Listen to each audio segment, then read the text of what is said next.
अमीर शोभा अपने घर के बाहर साल भर का राशन ट्रक से कुछ आदमियों के जरिए उतरवा रही है। तभी उसकी नजर शांति पर पड़ती है, जिसे वो सुनाते हुए बोलती है।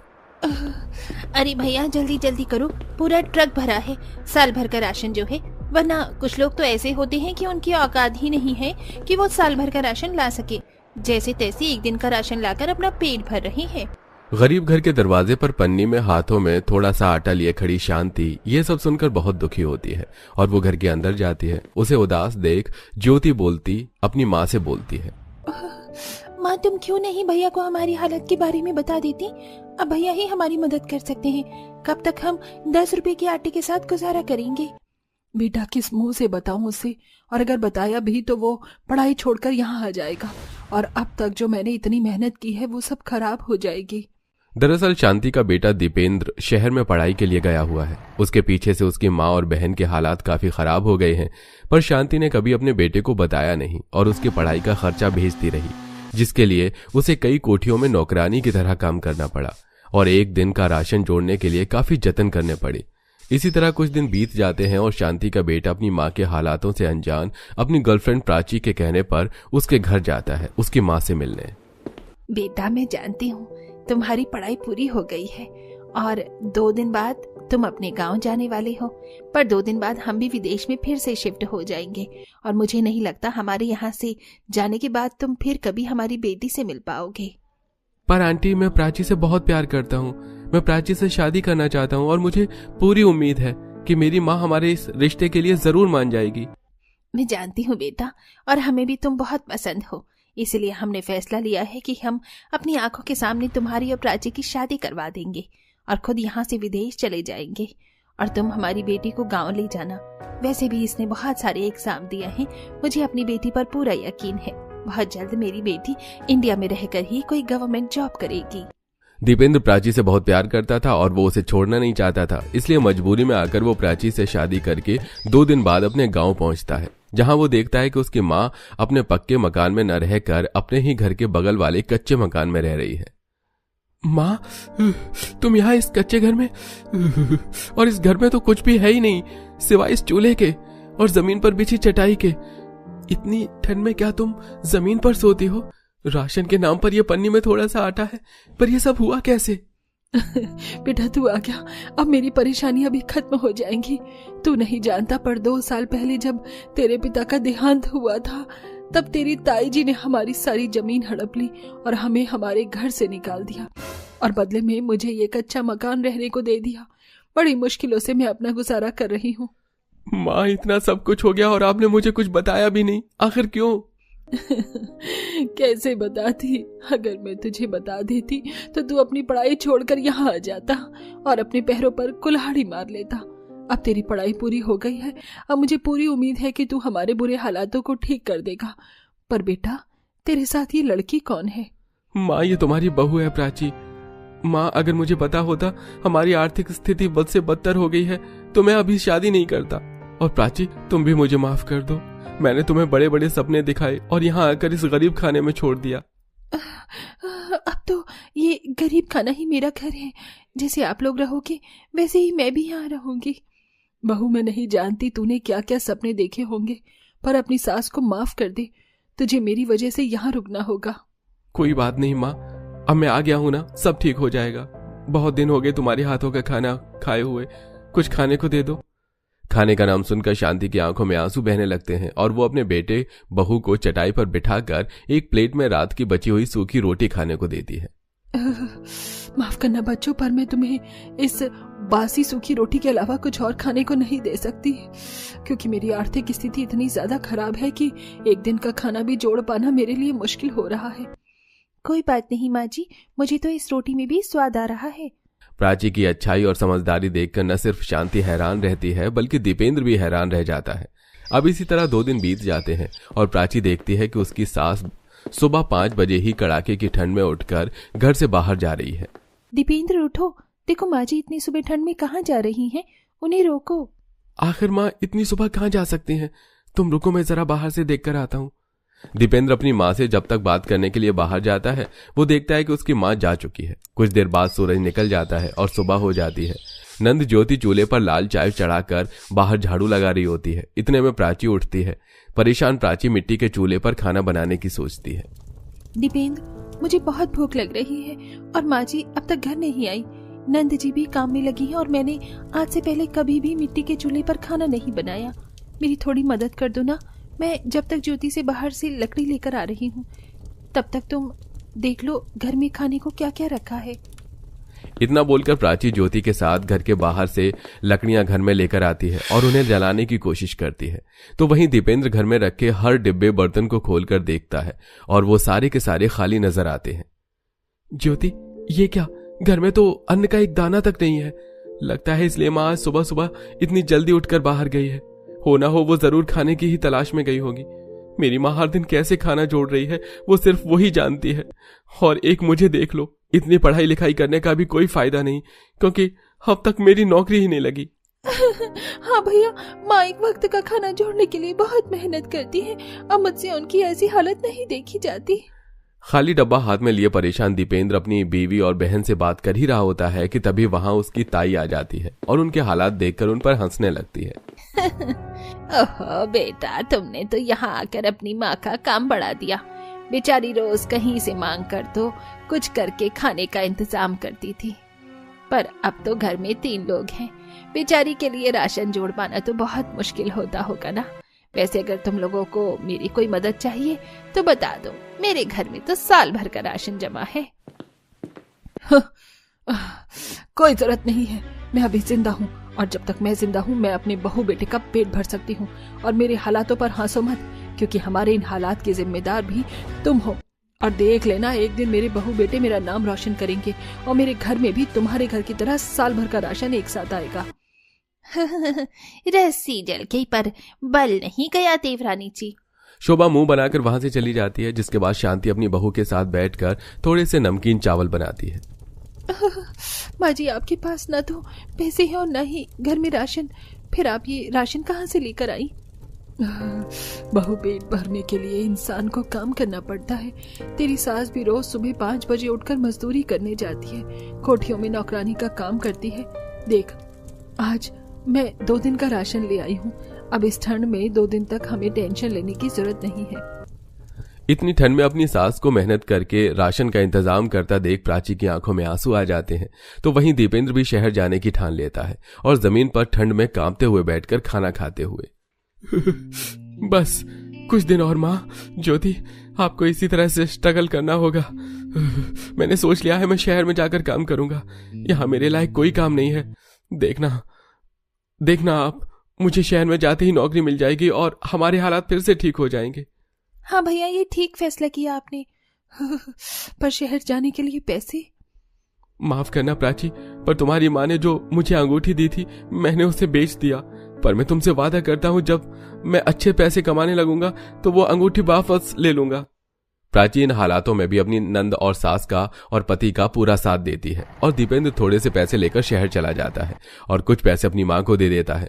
उन पैसों से 3 दिनों तक शांति अपनी बेटी और बहू का पेट भरती है और पैसे खत्म होने के बाद एक बार फिर से उनके सामने वही हालात आ जाते हैं। ज्योति और प्राची बहू, घर में राशन खत्म हो गया है और बहू ने कल रात भी खाना नहीं खाया था, इसलिए मैं ये कुछ कबाड़ का सामान बेचने जा रही हूँ। इससे इतना राशन तो आ ही जाएगा कि हम दोनों गरीब सास बहू का पेट भर सके। उफ, ये गरीब फिर से आ गई भीख मांगने की कगार पर। मुझे तो डर लगता है कि कहीं तुम्हारी सारी जिंदगी रोज का राशन जोड़ने में ही ना निकल जाए। पता नहीं कब आएंगे वो दिन जब तुम्हारे बेटे बहू इस काबिल होंगे कि तुम्हारे घर में भी साल भर का राशन आ सके। एक बार फिर शोभा ताने देती है, पर इस बार शांति अपनी जेठानी को कोई जवाब नहीं देती और सारा कूड़े का सामान ले जाकर बेच देती है और उनसे पैसे से घर में थोड़ा सा राशन लाती है। माँ जी, मैंने थोड़ा सा राशन कल सुबह के लिए बचा लिया है और आपको पता है यहाँ आने से पहले मैंने कलेक्टर का एग्जाम दिया था और ये देखिए लेटर आ चुका है। अब आपकी बहू कलेक्टर बन चुकी है और किस्मत से मुझे इसी गांव में पोस्टिंग मिली है। मुझे तो विश्वास ही नहीं हो रहा बहू। अचानक से इतनी बड़ी खुशखबरी सुनकर शांति को अपनी कानों पर विश्वास नहीं होता और इस तरह 1 महीना बीत जाता है और इन 1 महीने में एक कलेक्टर होने के बाद भी प्राची अपने सास के साथ हर दिन खाने को मोहताज होती है और जैसी उसकी पहली सैलरी आती है वो शोभा की तरह साल भर का राशन अपने घर मंगवाती है। चलो चलो भैया, ये सारे आटे, चावल और बाकी सामान के कट्टे जल्दी जल्दी अंदर पहुंच जाओ। माँ जी, आज आपकी अमीर बहू साल भर का राशन ले आई है घर में, पर ये राशन मैं अपने दम पर लेकर आई हूँ, ना कि धोखेधड़ी से किसी की प्रॉपर्टी हत्या कर। मैं ये सब जानती हूँ प्राची बहू कि तुम मुझे सुना रही हो, पर एक बार साल भर का राशन भरवा लेने से तुम मेरी बराबरी नहीं कर पाओगी। मुझे आपकी बराबरी करनी भी नहीं है, क्योंकि आप मुझसे बहुत पीछे हैं। क्यों, सही कहा ना माँ जी? क्योंकि इनका बेटा तो गांव में ही खेती बाड़ी कर रहा है और आपकी बहू कलेक्टर है और बेटा शहर में कमा रहा है। शांति की खुशी देखकर शोभा जल जाती है और अपने घर में जाकर बैठ जाती है। प्राची एक अच्छा वकील करके शांति का घर भी वापस दिलवाती है और सारी जमीन भी, जिसके बाद जाकर शोभा को एहसास होता है अपनी गलती का। देवरानी जी, मुझे इस घर से मत निकालो, मेरा बेटा भी मुझे छोड़ गया है, अब मैं कहाँ जाऊंगी? कहीं भी जाओ, हमें उससे मतलब नहीं है। जेठानी जी, मैं आपकी तरह गिरी हुई नहीं हूँ। मैं आपको इस घर से निकाल तो रही हूँ, पर आप अब उसी झोपड़ी में रहोगे जहाँ मैंने इतने साल गुजारे हैं। देखा आपने ताई जी, मेरी सास का दिल कितना बड़ा है। इस तरह शांति के साथ बुरा करने वाली शोभा को उसकी गलती की सजा मिलती है और वो अब एक एक दिन का राशन का जुगाड़ करती है। वहीं शांति अब अपनी बहू बेटी के साथ साल भर के राशन को भरकर आराम से रहती है। गरीब घर की लक्ष्मी का आज एक अमीर घर में रिश्ता पक्का हो गया है, इसलिए उसकी सास तारा उसे लाल चुन्नी उड़ाकर उसके हाथों में कुछ फल, नारियल और पैसों की गड्डियों से भरा थाल गोद भराई में चढ़ाती है और कहती है, अब हम अपनी बहू की जिम्मेदारी आप लोगों को सौंप के जा रहे हैं। हार्दिक बेटा, समधन जी को कुछ पैसे दे दो ताकि हमारी होने वाली बहू को किसी चीज की कमी ना हो। तारा के कहने पर हार्दिक अपनी होने वाली सास के सामने 500 की 3 गंडियां रख देता है और ये सब कुछ घर में गोद भराई की रस्म में आए खड़े पड़ोसी देख रहे होते हैं। देख रही हो बहन, हमारी लक्ष्मी की कितनी अच्छी जगह शादी होने जा रही है। लक्ष्मी का ससुराल पैसों से भरा ससुराल है, पैसों की कमी नहीं है लोगों के पास। उन लोगों की बातें सुन तारा का घमंड और बढ़ जाता है और वो घर के बाहर जाती है और ढोल वाले ढोल बजाते हैं जिन्हें तारा ने ही बुलाया था। शुक्रिया भैया ढोल बजाने के लिए, ये लो 500 की 2 गड्डियां। इतना बोलकर तारा वहां से चली जाती है। लड़के वालों के जाने के बाद लक्ष्मी बहुत खुश होती है और घर में नोटों की गड्डियां देख अपनी माँ से कहती है, माँ देख रही हो, मेरा ससुराल पैसों से भरा ससुराल है, तुम्हारी बेटी वहाँ राज करेगी, राज। हाँ लक्ष्मी बेटा, मैंने भी देखा तेरा ससुराल तो पैसों से भरा है। शादी से पहले इतना पैसा लुटा रही हैं तुझ पर, शादी के बाद कितना ही लुटाएंगे, तो बड़ी ही किस्मत वाली निकली। पड़ोसियों की बातें सुनने के बाद लक्ष्मी की खुशी का ठिकाना ही नहीं रहता और वो पैसों से भरे अपने ससुराल में जाने का इंतजार करती है। समय यूं ही गुजरता है और बहुत जल्द उसकी शादी हार्दिक से हो जाती है। गौरी बेटा, जल्दी से 500 रुपए की 5 गड्डियां लेकर आओ, मुझे पैसों से अपनी बहू की नजर उतारनी है। तारा के कहने पर गौरी 500 रुपए की 5 गड्डियां लेकर आती है, जिसके बाद तारा उन पैसों से अपनी बहू की नजर उतारती है और उसका गृह प्रवेश करवाती है। ये देख लक्ष्मी की खुशी का ठिकाना ही नहीं रहता। सच में मेरा ससुराल तो पैसों से भरा हुआ है, मेरी सास ने पैसों से मेरी नजर उतारी है। लक्ष्मी अपने पैसों से भरे अमीर ससुराल में आकर बहुत खुश होती है। अब अगले दिन उसकी पहली रसोई होती है, जहां सभी लोग लक्ष्मी के हाथों का खाना बहुत पसंद आता है और हर कोई उपहार के रूप में लक्ष्मी को पैसे ही देते हैं। सच में खाना तो तुमने बहुत अच्छा बनाया है, इसलिए ये लो मेरी तरफ से 5000 रुपए। मैं तो पहले से ही जानती थी कि तुम इस घर के लिए बिल्कुल सही हो। ये लो बहू, मेरी तरफ से 8000 का नेक। इस तरह से सब पैसे देकर वहां से चले जाते हैं और अपनी पहली रसोई के पैसे पाकर लक्ष्मी कमरे में बैठकर उन पैसों को गिनने लगती है। अरे 2 ही दिन में मेरे पास 1 लाख के करीब पैसे हो गए। अगर ऐसे ही मुझे पैसे मिलते रहे तो मैं बहुत जल्दी लखपति बन जाऊंगी। अरे लक्ष्मी, तुम तो खुश लग रही हो। वैसे माँ कह रही थी कि शादी के बाद हमारे घर में रिवाज है कि नया जोड़ा 1 महीने के अंदर अंदर कुलदेवी के मंदिर जाता है। तो मैं तुम्हें अभी बता दे रहा हूँ, कुछ ही दिनों बाद हमें कुलदेवी के मंदिर जाना है, तो तुम्हें जो भी तैयारी करनी हो तुम कर लेना। हाँ। हार्दिक की बात सुनकर लक्ष्मी की खुशी दोगुनी हो जाती है। अब इसी तरह कुछ दिन बीत जाते हैं और एक दिन पूरा परिवार तैयार होकर अपनी कुलदेवी के मंदिर के लिए जाता है, जहां मंदिर के बाहर एक गरीब फूल वाले आदमी को देख लक्ष्मी को उस पर दया आती है और वो उससे उसके फूल लेने लगती है। अरे भैया, आप ये फूल मुझे दे दो। रुको भैया, हमें तुम्हारे फूलों की जरूरत नहीं है, अपना फूल अपने पास रखो। बहू, ये तू क्या करने जा रही थी? ये हमारी कुलदेवी का मंदिर है, यहाँ हम ऐसे गरीब लोगों से फूल लेकर माता रानी पर नहीं चढ़ाएंगे। सामने इतनी बड़ी बड़ी दुकान है, हम पूजा का सारा सामान वहीं से लेंगे। और ऐसे गरीब लोगों से पूजा का सामान लेकर तुम गरीबों को ये दिखाना चाह रही हो कि हम गरीब हैं? भूल गई क्या कि तेरा ससुराल पैसों से भरा है? पैसों की कमी नहीं है हमारे पास। ऐसे गरीबों से वो सामान लेता है जिनके पास पैसे नहीं होते। मालकिन, मैं गरीब हूँ, इन फूलों को बेचकर ही रोजी रोटी चला रहा हूँ। आप तो इतनी अमीर हैं, अगर आप मुझसे फूल ले लोगी तो गरीब नहीं हो जाओगी। अगर आप मुझसे फूल ले लोगी तो मेहरबानी हो जाती। पर कोई बात नहीं, आपको जैसा ठीक लगे। इतना भी क्या पैसा पैसा करना? फूल ही तो हैं, यही फूल बड़ी दुकान में भी मिलेंगे। माँ जी भी ना, शादी से पहले मैं तो फूल लेती भी नहीं थी और बगीचे से ही तोड़कर पूजा करने के लिए चली जाती थी। लक्ष्मी को उस गरीब फूल वाले के लिए बहुत बुरा लगता है। पूरा परिवार अब बड़ी सी दुकान पर जाकर महंगे पूजा का सामान लेते हैं और कुल देवी की पूजा करते हैं। पर पूजा करने के बाद दान पेटी में नोटों की कुछ गड्डी डालते हैं। गौरी बेटा, मेरा पर्स देना, उसमें से पंडित जी को भी तो दक्षिणा देनी पड़ेगी। बहू देख लो तुम भी कि हम कहीं भी पैसा खर्च करने से डरते नहीं हैं, इसलिए सस्ती चीजों पर ध्यान मत दिया करो।